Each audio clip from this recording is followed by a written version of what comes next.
আজকের ভিডিওর টপিক হলো সুজুকি মনোটন এফআই বাইকের অয়েল সিগন্যাল কিভাবে বন্ধ করতে হয় সেটার উপরে আজকে ভিডিও বানাচ্ছি।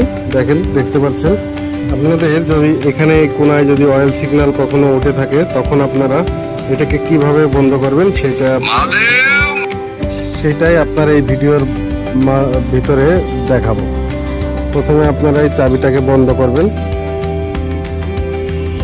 বন্ধ করার পর ACL বাটনটা চেপে লং প্রেস করে ধরে রেখে চাবিটা অন করে দেবেন।